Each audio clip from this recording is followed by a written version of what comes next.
Hello, my name is Mary. Since I was a child, my biggest dream was to become a journalist or work in magazine publishing. I loved writing and keeping up with trends, so I decided to study journalism and media in college. After I graduated, I worked with several companies. They weren't very famous, but I was happy because I was living my dream. A few years after graduating, when I was around 31, I met my future husband, Jerry. Jerry came from a wealthy family that ran a successful business. This is important because Jerry's mother, Nicole, never approved of me. She often showed her dislike, thinking I wasn't a good match for her son and criticizing my career in journalism and my education in the field. At first, Nicole's negative attitude and harsh words were very hurtful. It's tough when someone constantly puts you down, but for some reason, Nicole thought it was okay to treat me like that. Thankfully, Jerry always defended me against his mother's cruel remarks. His father, Willie, also supported me, standing up for me whenever he saw Nicole's mean comments. Over time, I became more resilient to Nicole's jibes. Jerry even suggested that we should limit our interactions with her, but I didn't agree.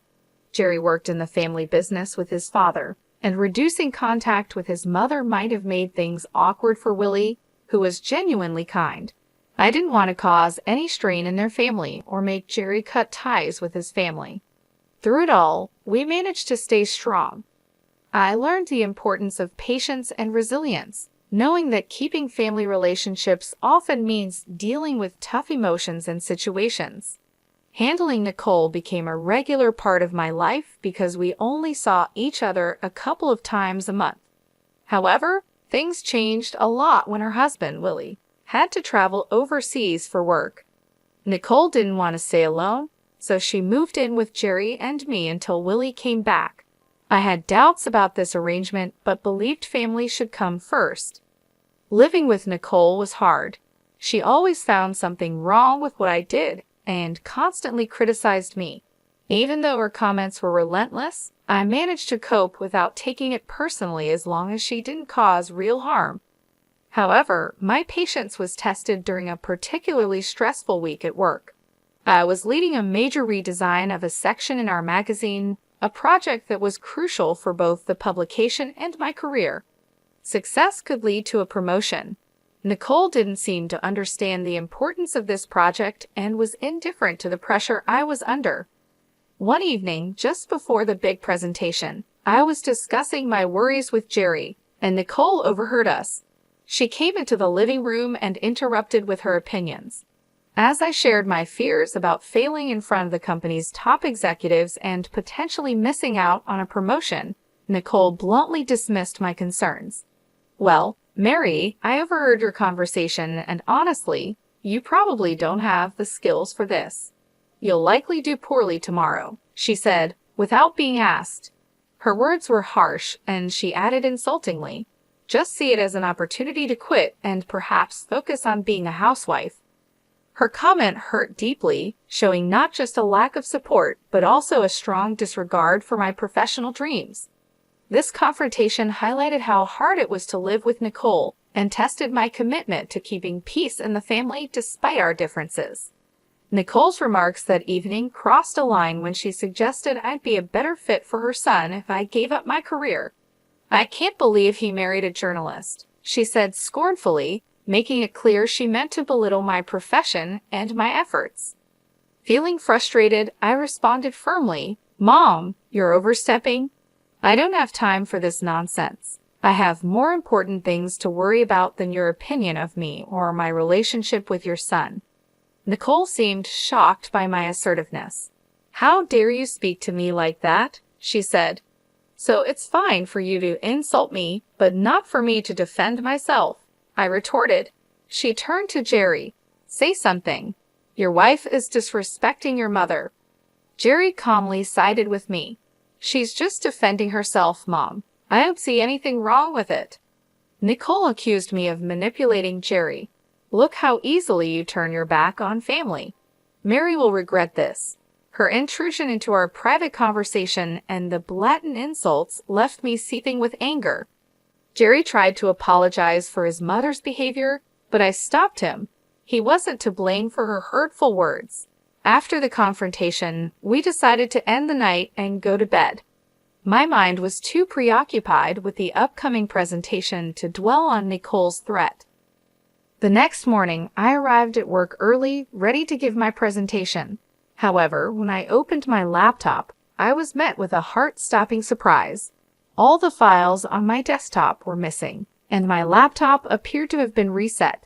Panic set in as I quickly checked my email, hoping my earlier precautions would save me, but even my emails had been deleted, including the trash. Overwhelmed and on the verge of tears, I explained the situation to my boss. His reaction was far from understanding. He reprimanded me harshly before instructing me to forget the presentation altogether. The weight of the situation was crushing, and I struggled to hold back tears, feeling both betrayed and helpless. When I discovered that my boss had a backup presenter in case I faltered, it became painfully clear that my prospects for advancement at the company were bleak. Devastated by the turn of events, I rushed home, tears streaming down my face. Jerry was still at home, and upon seeing my distress, he decided to take the day off to support me. He embraced me as I wept, and once I had somewhat regained my composure, he gently inquired about what had happened. "What's wrong, honey?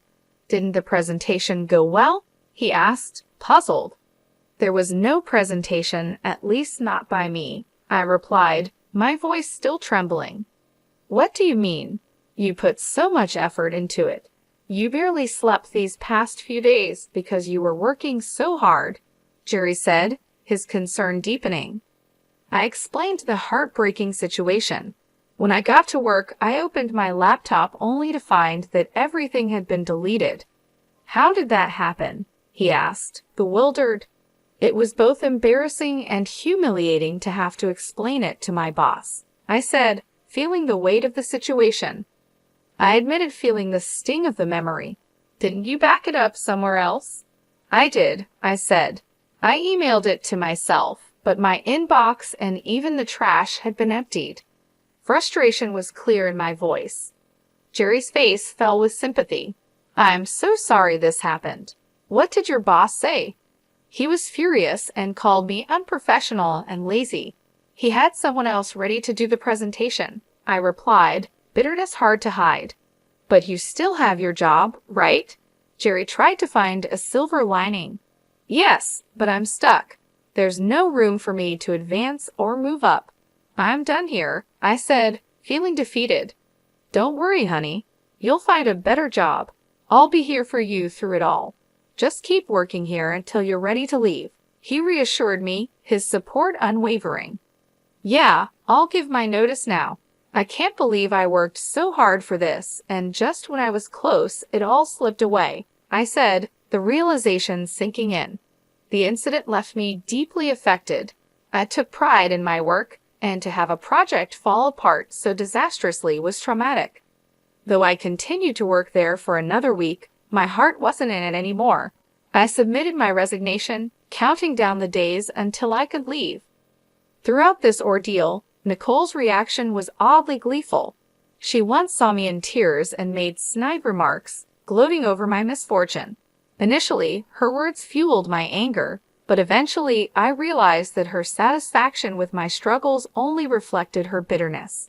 As I thought about Nicole's behavior, I couldn't shake the suspicion that her delight might stem from the hope that I would finally quit my job and become a housewife. Or, perhaps more unsettlingly, that she had a hand in the ruin of my career. The thought that Nicole might have sabotaged my laptop haunted me, fueling a nagging intuition that she was involved in the disaster.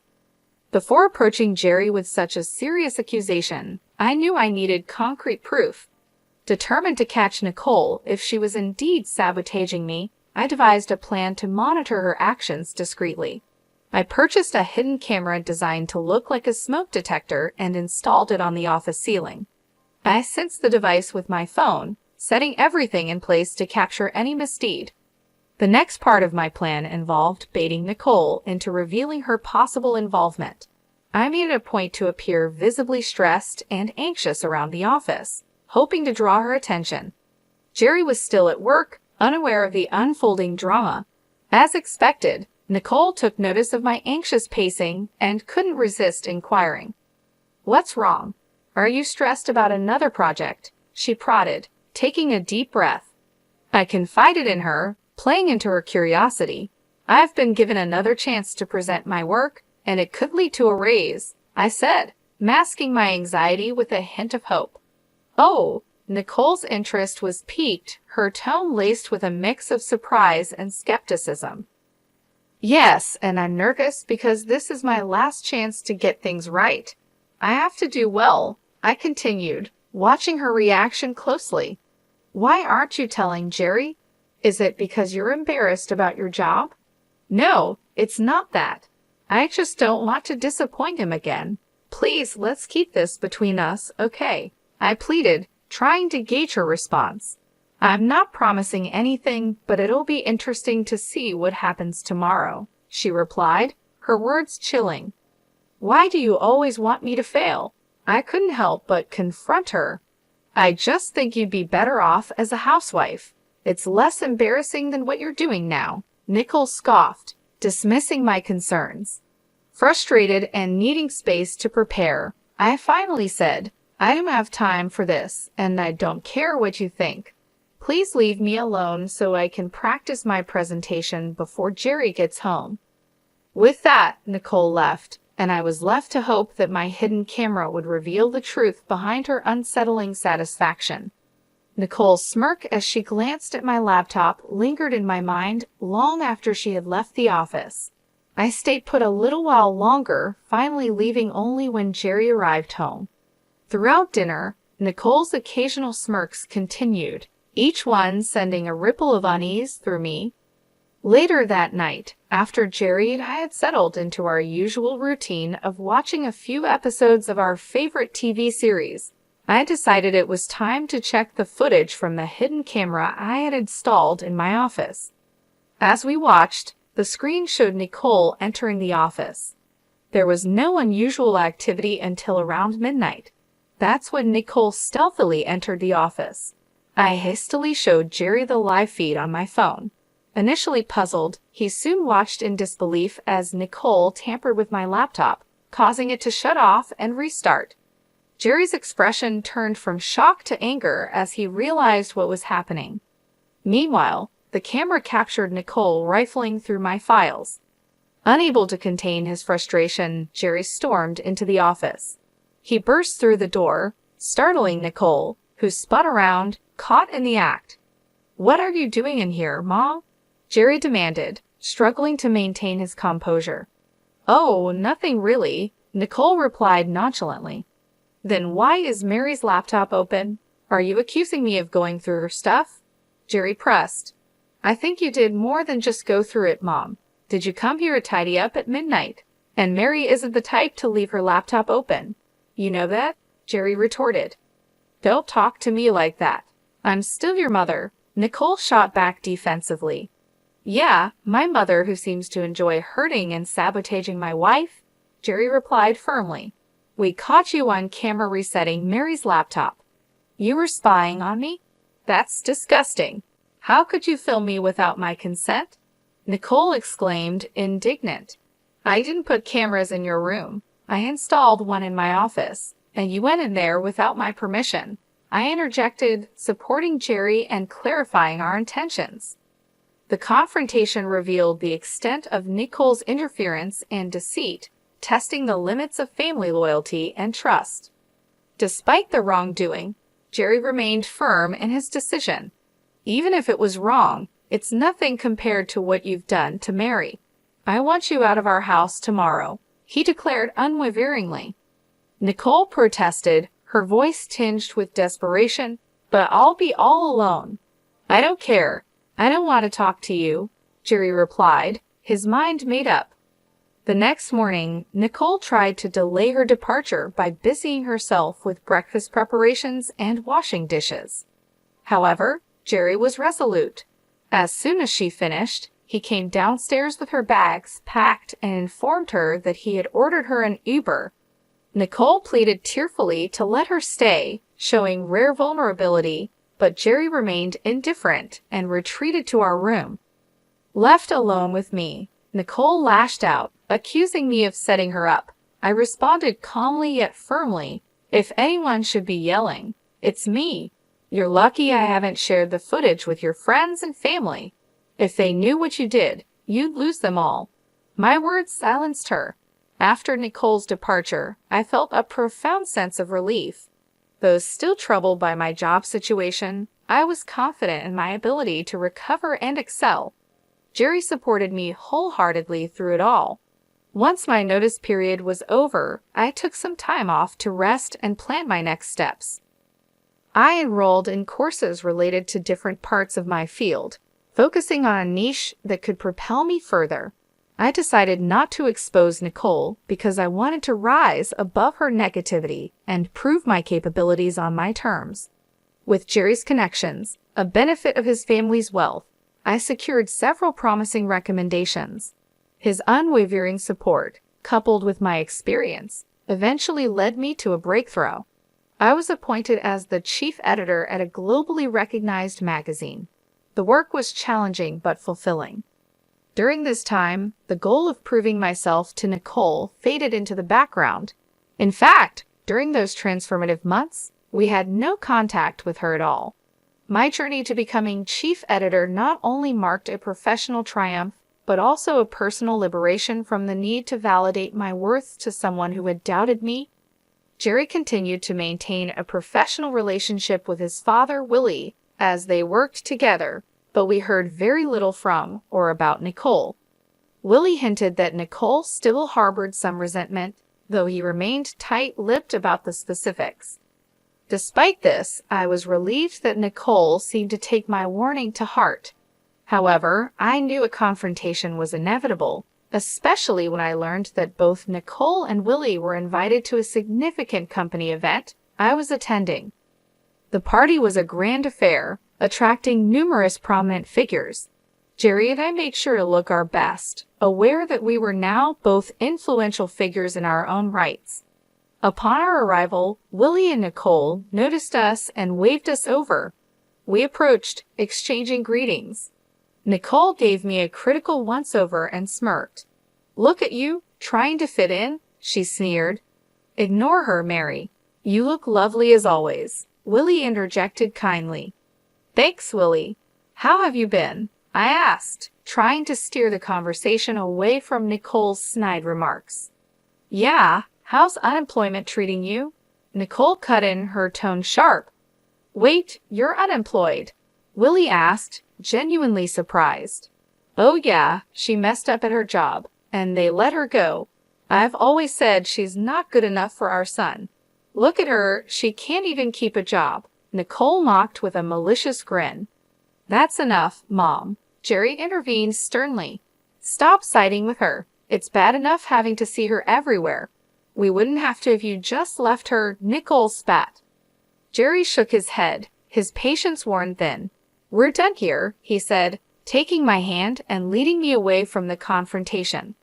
As we walked away, I felt a mix of emotions but also a sense of relief. Jerry's support meant the world to me, and together, we faced the challenges with strength and unity. Nicole insisted stubbornly. "Okay, that's enough. Either you stop talking or I'm leaving," Jerry warned, his patience thinning. "But Mary, sweetie, if you need a job, let me know.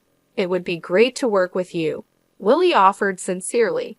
"That's kind of you, Willie, but I can't accept the offer," I replied, appreciating his gesture but choosing to decline. "Of course not.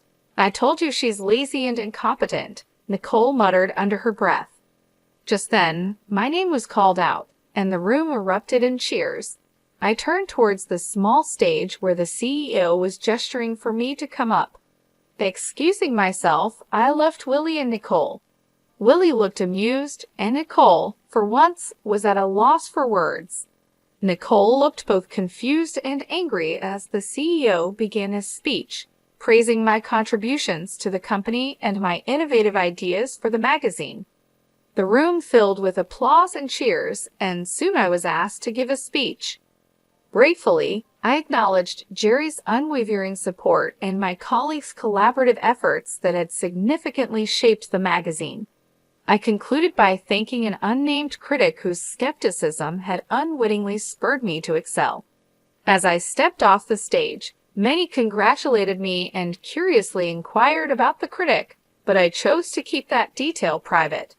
I rejoined Jerry, Willie, and Nicole at our table. Jerry embraced me warmly, his pride evident, while Willie also stood to congratulate me with a hug.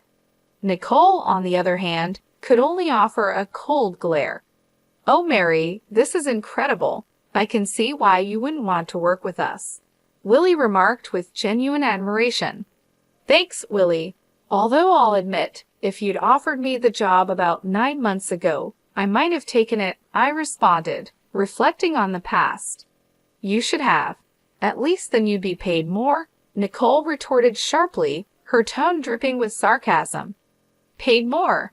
I could never put a price on this," Willie quickly replied, defending the intangible rewards of my current role. "Right, she's not worth all that money," Nicole scoffed dismissively. "No, I mean I couldn't match what she's earning right now," Willie corrected, hinting at my substantial earnings. "What do you mean?" Nicole asked, her confusion apparent. "Do you want me to tell her, Mary? It might come off as boasting," Willie offered. "Sure, go ahead," I said, smiling. "Nicole, Mary's salary as chief editor is well above what we could have offered. She's making more than enough and doing a fantastic job," Willie explained. Nicole's eyes widened in shock. "Oh, I see," she mumbled, her tone subdued. I smiled, feeling a sense of vindication. My hard work and determination had paid off, and now even Nicole couldn't deny it. "Say it, Willie," I offered, looking at him for permission. "Mary makes at least 5 times more than I do in her current position," Willie revealed, causing Nicole's eyes to widen. "Oh yeah, she must be making way more than Jerry or I could ever imagine," Nicole exclaimed, her tone shifting from disbelief to grudging acknowledgement. "That can't be right. You must be mistaken," Nicole insisted, still struggling to accept the reality. "He's not mistaken, Mom. I did mean it when I thanked you. You've been nothing but a bully to me, and I hope seeing me more successful than anyone in your family stings. Anyway, I have other people to talk to." "Excuse us," I said firmly, ready to move on from the negativity. "Nicole, Willie, feel free to join us anytime. Goodbye," I concluded as Jerry and I left the table, leaving a stunned Nicole behind. Willie chuckled and raised his drink to me as Jerry and I walked away, a gesture of solidarity and celebration. I had never felt more alive and validated. It was an incredible moment of triumph, and I was immensely grateful for Jerry's support throughout it all. As we made our way through the crowd, I couldn't help but reflect on the journey that had brought me to this moment. The challenges, the setbacks, and the doubts had all led to this point of success. I felt a renewed sense of purpose and confidence, knowing that I had proven myself not only to Nicole, but to everyone who had ever doubted me. Jerry and I found a quieter corner of the venue where we could enjoy the rest of the evening. He looked at me with pride in his eyes and said, "I'm so proud of you, Mary. You've worked so hard and deserve all the success you've achieved." "Thank you, Jerry. I couldn't have done it without your support. You've always believed in me, even when I doubted myself," I replied, feeling a wave of gratitude. We spent the rest of the evening mingling with colleagues and friends, celebrating my achievements. The event was a blur of congratulations, laughter, and heartfelt conversations. Each person who approached me to offer their well wishes reinforced the fact that I had truly made it. My hard work and dedication had paid off, and I was now standing on solid ground, both professionally and personally. Later that night, as we returned home, I felt an overwhelming sense of relief and accomplishment. The weight of Nicole's negativity had been lifted, and I knew that I had finally broken free from her influence. Jerry and I talked about the future, dreaming about the possibilities that lay ahead. We were both excited about the new opportunities and challenges that awaited us. In the following weeks, I settled into my new role as chief editor with renewed enthusiasm. The work was demanding, but I thrived on the challenges, knowing that I was making a significant impact. My team respected and supported me, and together we pushed the magazine to new heights. The sense of fulfillment I felt each day was unmatched, and I knew that I was exactly where I was meant to be. Nicole's absence in our lives was noticeable, but it brought a sense of peace. Jerry continued to work with his father, Willie, and their relationship remained strong. Occasionally, Willie would provide updates on Nicole, hinting that she still harbored some resentment. However, these updates were few and far between, and we chose not to dwell on them. One evening, as Jerry and I sat on our porch, enjoying the quiet moments of the day, he turned to me and said, "You know, Mary, I'm glad we stood up to Nicole. It wasn't easy, but it was necessary. You've shown incredible strength and Nicole through it all." "I couldn't agree more," I replied, smiling. "We've come a long way, and I wouldn't change a thing. Our journey has made us stronger and more resilient." As the sun set, casting a warm glow over our home, I felt a deep sense of contentment. The road ahead was still uncertain, but I knew that with Jerry by my side, we could face anything. We had weathered the storm, and now we were ready to embrace the future with open hearts.